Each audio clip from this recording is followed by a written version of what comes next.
કેમ છો ખેડૂત મિત્રો? જો સવારના પોરમાં આપણે આવી ગયા વાળીએ, કારણ કે આપણી નવી ટોલી આવી ગઈ. પછી આપણે તો જોઈન્ટ કરતા આવડે નહીં. પછી બોલાવી લીધા ઋત્વિકભાઈ ને. ઋત્વિકભાઈ આપણે ઊંધેડી લઈને નીકળી પડ્યા ટોલી જોઈન્ટ કરાવવા. હવે અહીંયા હોય બે ફેરી આમથી આમ ટ્રેક્ટરો લઈને જો ટોલી જોઈન્ટ કરાવી તો આપણે તો લગભગ હાંજ કરી દેતા અંદર ટોલી જોઈન્ટ કરવાની અંદર. એટલે ઋત્વિકભાઈ છેલ્લે બે ફેરી આમ તેમ કરીને ટોલી જોઈન્ટ કરી લીધી.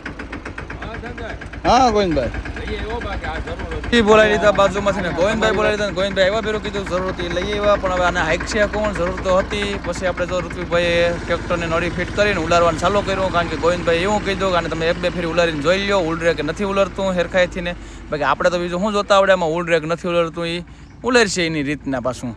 પછી આપણે ફરતે કોથી ફેરવીને જોઈ લીધું કે ભાઈ ટ્રેક્ટર ઉલરી ગયું આપણું ને. હેઠેથી નીકળ્યા બે જમ્પ ને. પછી જો ગોવિંદભાઈની બધા હેરખાઈથી ટ્રેક્ટર જોવા વર્ગી ગયા કે જમ્પ કઈ કંપનીના છે ને હું નાખ્યું ને હું નહીં. ને પછી જો આ ભાઈ કરવા માંડી ગયા સરસા કે એમાં હું નાખ્યું ને હું નહીં. તો ટ્રેક્ટર તમે જોઈ લીધું.